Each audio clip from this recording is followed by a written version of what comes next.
In today's globalized world, language does more than connect. It shapes how we express pain, ask for help, and experience healing. For immigrants and multilingual individuals, access to mental health care that reflects their language and identity is not just helpful, it's essential.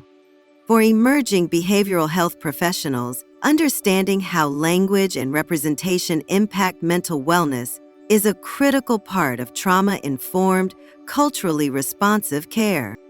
In this video, we'll explore the deep connection between language, representation, and healing. We'll highlight common barriers to bilingual care, share best practices, and recognize the vital work of community-based organizations like TAC Healing Rise. Why language matters in mental health care. Language is not just a tool, it's a vessel of culture, memory, and emotional safety. For many, especially immigrants and refugees, being able to speak in their first language during therapy isn't optional, it's vital. Studies show that a mismatch between provider and client language can lead to misdiagnosis, dropout, and increased distress. When language needs go unmet, clients may feel unseen or silenced. Bilingual support improves emotional clarity, strengthens trust, and reduces fear and shame. And it's not just about translation, it's about connection. The power of representation. Language and representation are deeply intertwined.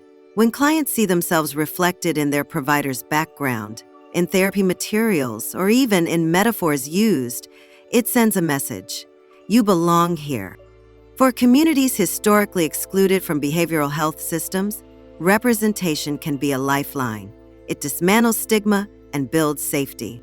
Simple things like using culturally meaningful stories or offering handouts in a client's native language can have a profound impact on engagement and healing.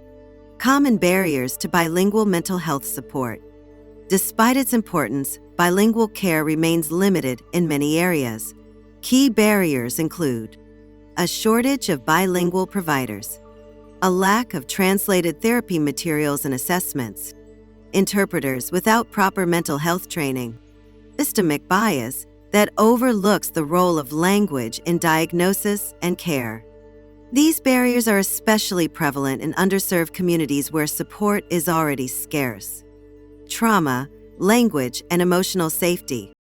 For clients with trauma histories, especially related to violence, migration, or racism, language is often tied to survival. A trauma-informed lens helps us understand some clients may switch between languages to manage emotional intensity. Others may avoid certain words tied to trauma. Code switching may be a deeply embedded coping mechanism. Respecting these language patterns is essential for emotional safety and empowerment. What bilingual support looks like in practice.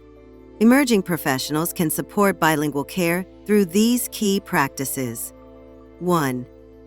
Ask about language preference. During intake, always ask about preferred spoken and written languages, not just for therapy, but also for paperwork, medication instructions, and group sessions. 2. Use interpreters with compassion. When bilingual clinicians aren't available, choose interpreters trained in mental health. Ensure clients understand confidentiality. Always speak directly to the client, not the interpreter. 3. Offer culturally responsive materials. Use tools that reflect client stories and languages. TAC Healing Rise, for example, provides Rising Beyond Barriers, a healing-centered book grounded in immigrant narratives. Multilingual workbooks and community workshops. Trainings for professionals on linguistic and cultural inclusion. 4. Invite cultural expression. Encourage clients to share sayings or proverbs, songs or spiritual practices, family rituals that bring comfort or meaning. This helps deepen connection and honors their identity. Community-based healing that works. Healing doesn't always begin in therapy rooms. It often starts in schools, barbershops, churches, or community centers. That's the strength of community-based, trauma-informed care. TAC Healing Rise leads by example, offering trauma-informed training, peer support, and multilingual resources tailored for underserved populations. Their Empowerment Workbook helps clients heal from toxic relationships.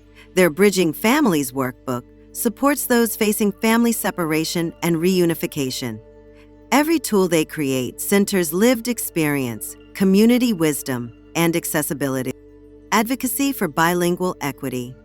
Bilingual care is not a luxury, it's an equity issue. To expand access, we must advocate for more funding to train bilingual clinicians, incentives for professionals to learn new languages, translated therapy tools and educational materials, public awareness campaigns rooted in cultural truth. Behavioral health organizations are doing the work, but more support is needed from policy leaders, educators, and practitioners. For new professionals, where to begin? If you're training in behavioral health, here are ways to start building your bilingual support skills. Attend workshops on language and cultural inclusion. Journal about how language shapes your worldview. Join bilingual mentorship programs. Use reflective tools like Rising Beyond Barriers. These steps build not just competence, but compassion. A call to action. Language is healing. Language is healing. Representation is healing. When clients feel seen, heard, and understood in the language of their soul, they can begin to trust and they can begin to heal.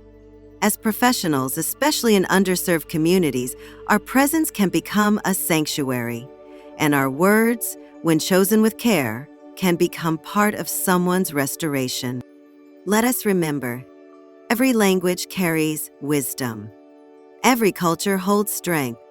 Every person deserves to be met exactly where they are. If this message resonates with you, don't forget to like, subscribe, and share your thoughts in the comments.